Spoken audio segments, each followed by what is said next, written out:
What's going on, guys? It's Zach here, bringing you guys another fantasy football video. And this one I'm going to be previewing the Week 13 matchup between the Seattle Seahawks and Dallas Cowboys. Should be a relatively fun game here. We've got obviously two teams that are at least above 500, although the Seahawks haven't really been playing like it lately. It should be a bit of a more fun game. We should have at least some relevant fantasy players, and it should be a little bit more competitive and at least more entertaining than a lot of the games we've had on Thursday Night Football so far. So, pretty excited about this matchup. I think we all know how it's going to go. It's pretty obvious, and most people's eyes, the Cowboys are going to win this game. They're favored to win by 9 points. The over/under is 30 or 47 points. So the Vegas, along with just the general betting market, is expecting a high-scoring game that the Cowboys pretty easily win, and I think that sounds about right to me. So should still see a lot of fantasy relevant options here, but I just wouldn't expect a whole lot of competitiveness from an actual game standpoint. But gonna be a fun game, and obviously there's a lot of players that we want to talk about, and obviously this is a really big week for people. We've got 2 weeks left till the fantasy playoffs kick off for most people. A lot of people are in must-win spots. They got to get a couple wins here to force their way into the playoffs, and this is going to be a big start. Obviously, there's going to be a lot of people that have players in this game. So, yeah, it should be a lot of fun. With that, I'm just going to get into the quarterbacks here, and then if you guys end up with any specific start-sit questions, just feel free to let me know. I'm happy to help you guys get your lineup set and all that, so be sure to respond to you guys and all of your comments you lay there. And then, of course, I want to give the weekly reminder that if you are playing a player in tomorrow night's game, I say tomorrow because I'm recording this on Wednesday night, make sure you take them out of that flex spot. So if you're playing Zach Charbonnet, put him in your running back spot. If you're playing Brandon Cooks, even though he'd be your flex, make sure he's in a wide receiver spot because you don't want to lose that flexibility for later on in the week in case you have like a late week injury pop up. So that's just my friendly reminder this week. And yeah, let's just get into the quarterbacks here.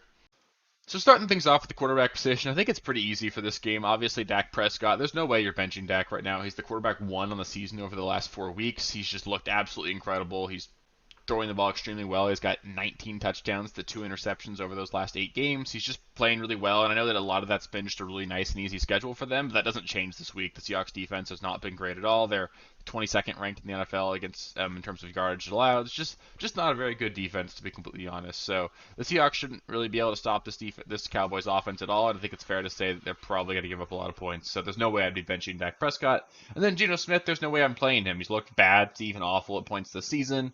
The running back room is banged up, so obviously you're going to have Zach Charbonnet here instead of Kenneth Walker, so he's not really going to have that running game support that we'd expect out of the Seahawks. And then on top of that, Geno Smith himself is playing banged up. The Seahawks receivers haven't looked great, and this is a really great defense. So there's no way I'm playing Geno Smith this week, and there's no way I'm benching Dak Prescott.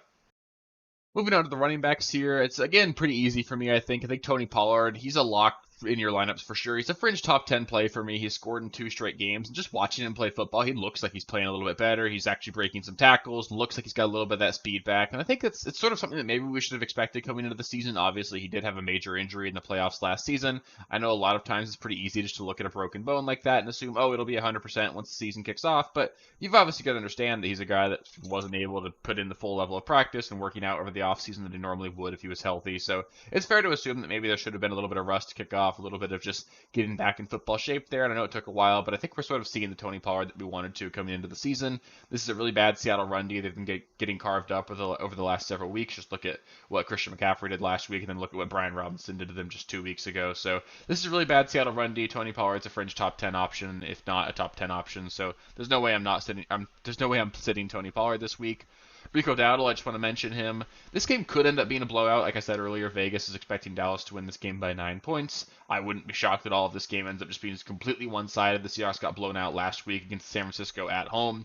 This is arguably just as tough of a matchup, except it's on the road. So I wouldn't be shocked at all to see Seattle get blown out in this one. And if that happens, we could see a lot of Rico Dowdle. So if you're in a really desperate spot in a redraft league, I suppose you could play Dowdle. But I think he's more of a DFS dart throw, and I just also want to mention him because he's one of those handcuffs where, like, if something did happen to Tony Pollard, Rico Dowdle would immediately be a locked-in, loaded RB1 or 2 for you guys the rest of the season. So Dowdle needs to be rostered in most leagues, especially if you have Tony Pollard. We're at the point in the year where a lot of these guys that were hanging onto our benches, guys that were sort of hoping carve out a role, if it's not a handcuff kind of situation, there aren't going to be a whole lot of players that really just emerge and sort of in their offense at this point in the season. So it's more important in my mind to have those handcuffs at this point. So Dowdle's a guy that needs to be on rosters for sure.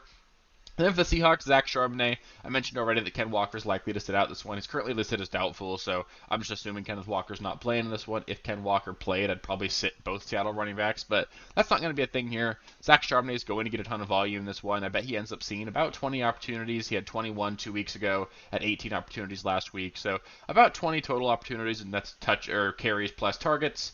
Sounds about right for me. I think I'm expecting him to end up with like around 10 half PPR points.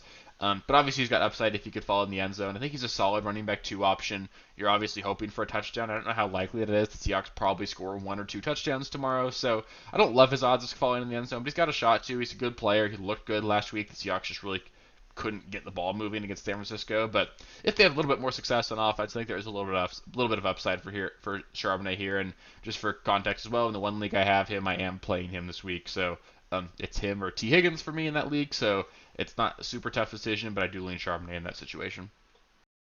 Next up, we got the wide receiver position. I'll start things off with the Cowboys. CeeDee Lamb, play him. This one's not tough. He's been like the wide receiver 1 of the season so far. He's been absolutely fantastic. Looks really great. He and Dak are playing out of their minds. And again, this is a really plus matchup, so I'm playing CeeDee Lamb. There's not a whole lot to say there. Brandon Cooks, he's also looked fantastic lately. Really has emerged as the clear number 2 option in this passing offense. And honestly, I do prefer Brandon Cooks to any of the Seattle wide receivers this week. I think if you have Brandon Cooks, you're probably just playing him. He's going to be a solid option for you. DK Metcalf, I think he's a low-end wide receiver 3. I know that sounds a little bit harsh, but believe it or not, he's the wide receiver 34 on the season so far. This is a brutal matchup, so I wouldn't expect things to be much better this week than they have been all season. You're hoping he catches a deep pass, scores a touchdown. He's got a shot to do that. Obviously, he's got weekly upside, but the floor is super low for him as well. So I think you're probably playing DK Metcalf, but he's like a lower-end option. If you have a really good team, a really deep team, I don't mind benching DK Metcalf at all. Tyler Lockett, he's a low-end wide receiver 3 for me as well.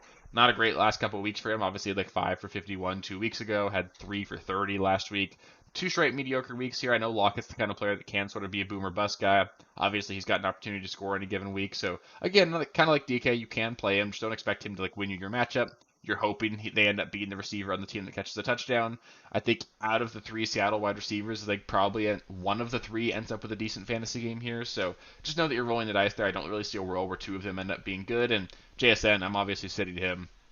Just not consistent enough, not involved enough in the offense. Obviously had that really nice catch last week. He's obviously a good player, and I think better days are coming for him in fantasy, but I don't even know if that's going to happen this season. So I'm sitting JSN, and I'm definitely skeptical about playing Lockett or DK, but you can play them if you need to. And last, but certainly not least, although kind of least for these teams, is the tight end position. Jake Ferguson, he's a low-end tight end 1 option for me. Obviously, it's been a couple straight bad weeks from him.